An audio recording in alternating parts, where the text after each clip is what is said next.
Ladies and gentlemen, back to business.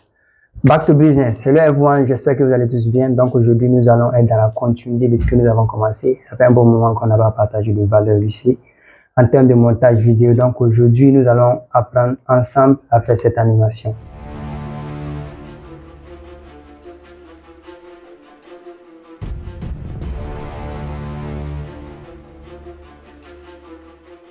Donc là, on est déjà sur notre logiciel After Effects. On va aller vite, très vite. On va venir préparer. J'ai déjà préparé la composition. Voilà.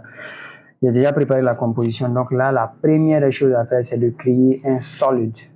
On fait clic droit, on vient ici dans New, on vient dans Solid. On va prendre une couleur blanche. C'est pas important. On va renommer, on va écrire BG.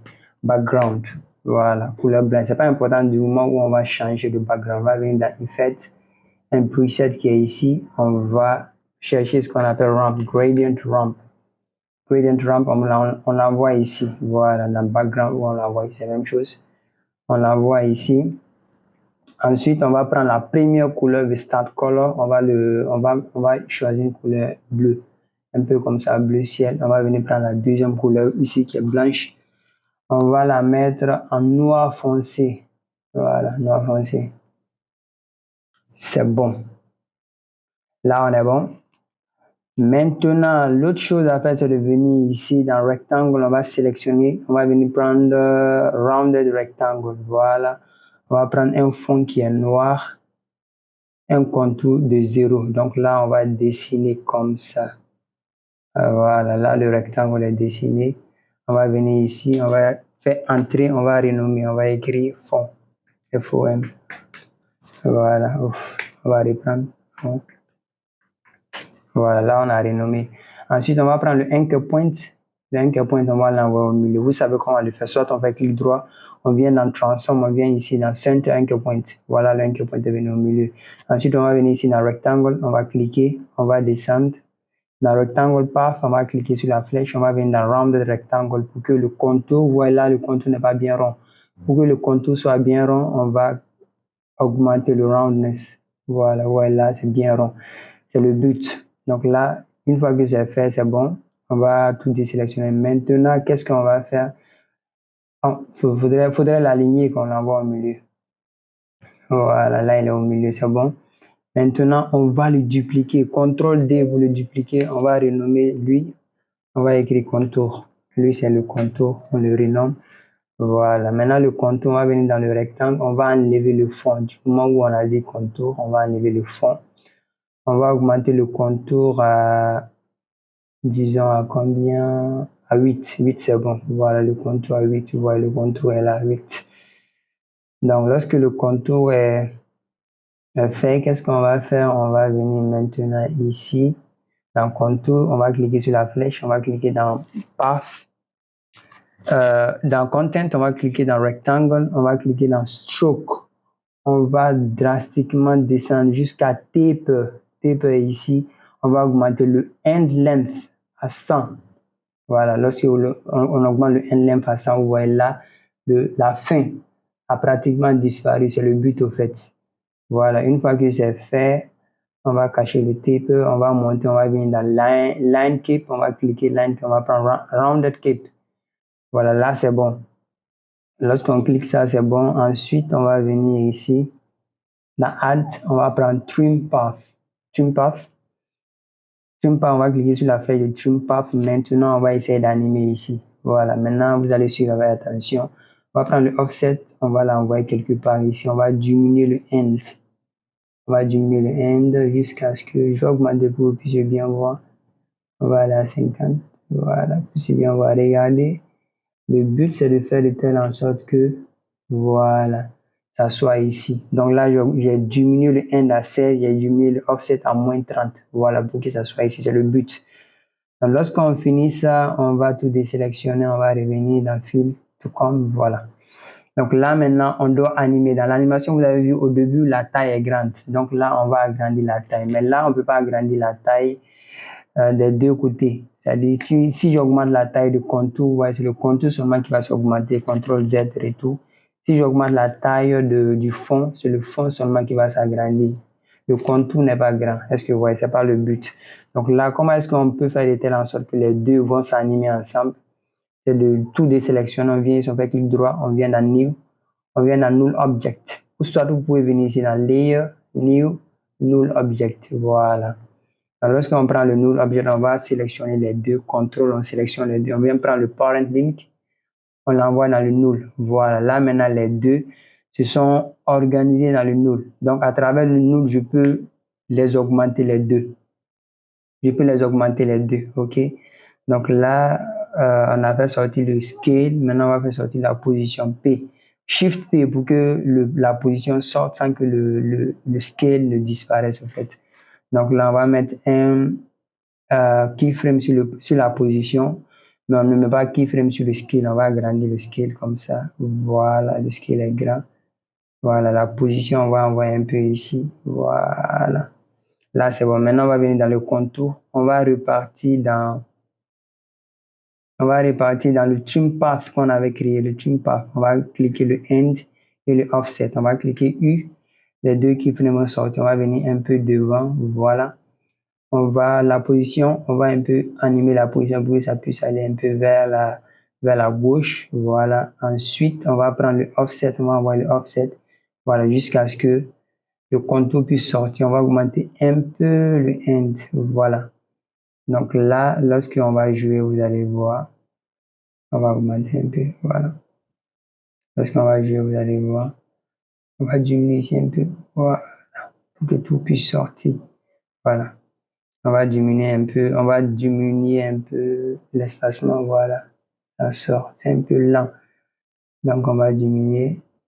Ensuite, on va tout sélectionner. On va faire Easy Ease F9 ou soit vous faites clic droit, venez dans Keyframe Assistant Easy Ease. Ensuite, vous venez ici, on va animer ça comme ça. On va animer ça comme ça. Voilà, là c'est bon.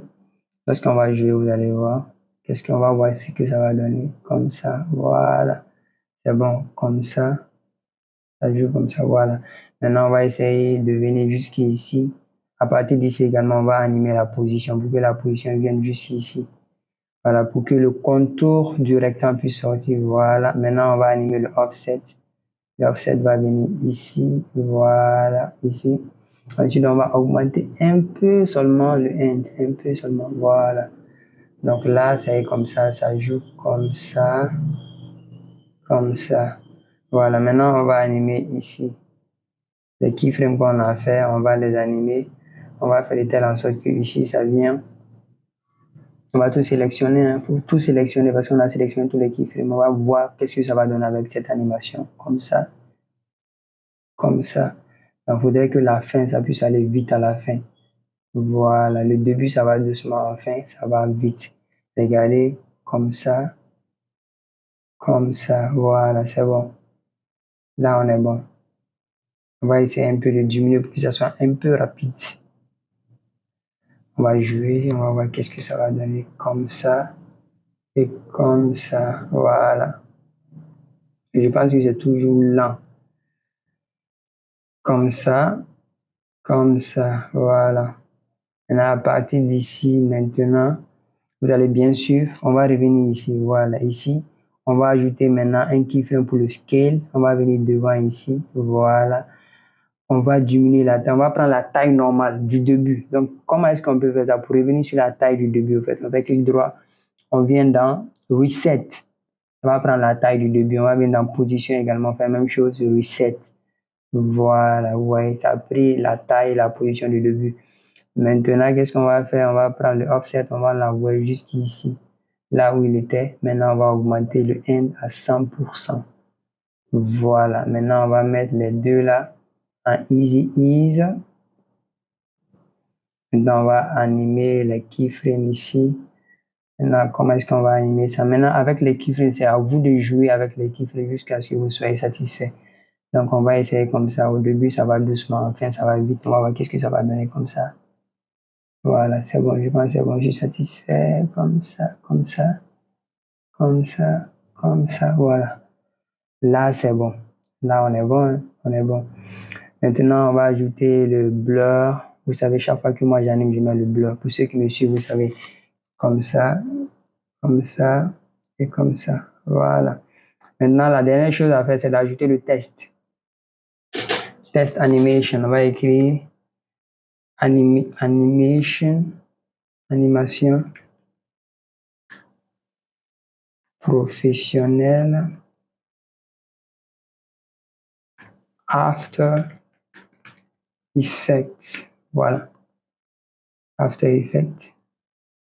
On envoie le test ici. À travers le clavier, quoi. Direction clavier, vous pouvez envoyer le test ici. Voilà, j'ai utilisé Montserrat Medium. On va utiliser le Light. Voilà, Montserrat Light. Donc maintenant, on va animer le test. À partir d'ici, on va commencer à animer le test. Maintenant, il y a une animation que j'avais déjà faite. On va couper le test à partir d'ici. Il y avait une animation que j'ai déjà faite. Comment est-ce que ça commence du bas, ça monte vers le haut. J'ai déjà fait une vidéo là-dessus. Donc, allez suivre la vidéo si vous n'avez pas suivi la vidéo. Donc là, on clique sur la flèche. On vient d'animer, on prend la position. On fait descendre la position du test comme ça. Voilà, jusqu'ici. On vient à Add. On vient à Opacité. Opacité 0. On vient dans Range, Selector, Offset, -100. J'ai déjà fait une vidéo sur ça, quoi. Donc si vous ne maîtrisez pas, allez sur la vidéo. Deuxième Offset 100, Advanced. On vient dans Character, Word. On vient dans Shape, Ramp Up, Is Low, 100, Is High 20. On va voir qu'est-ce que ça va donner. Comme ça. C'est rapide, très rapide. On va diminuer un peu, on va augmenter un peu. Comme ça. Voilà. Comme ça. Voilà, je pense que c'est bon. Voilà, mais là, je pense que la position, je suis trop descendu avec la position. J'ai diminué un peu la position du début. Voilà. Voilà, là, je suis satisfait. Maintenant, on va terminer l'animation en ajoutant le glow sur les deux contours. Maintenant, comment est-ce qu'on le fait? C'est de venir ici dans Effect and Preset. Vous allez écrire ici 4, juste 4. Voilà, lorsque vous écrivez 4, vous allez voir 4 Color Gradient. Vous prenez 4 Color Gradient, vous l'envoyez dans le test. Vous prenez 4 Color Gradient, vous l'envoyez également dans le contour. Voilà, ensuite vous allez venir ajouter le glow. Le glow. Si vous avez Deep Glow, ajoutez le Deep Glow. Si vous n'avez pas Deep Glow, ajoutez le glow. Moi, j'ai le Deep Glow. Je vais prendre le Deep Glow, j'envoie sur le test. Je vais venir dans Deep Glow, je vais changer le Blend Mode to Add.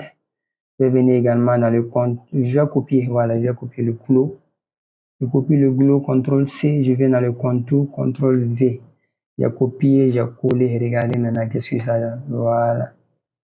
Donc là, le 4 color, le but, c'est-à-dire le contour a pris 4 couleurs. Il y a une couleur jaune, il y a une couleur verte, il y a une couleur violet.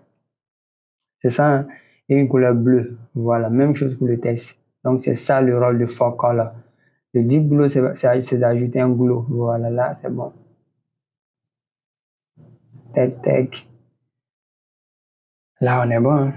Donc, ici, prends fin la vidéo. J'espère que la vidéo vous a été utile. Si c'est le cas, Dieu merci. Et si réellement tu as appris quelque chose, merci de me laisser un like. Si réellement tu as aimé, merci de me laisser un like. Si tu as aimé la page ou tu aimes ce que je fais, merci de me supporter en t'abonnant à ma chaîne.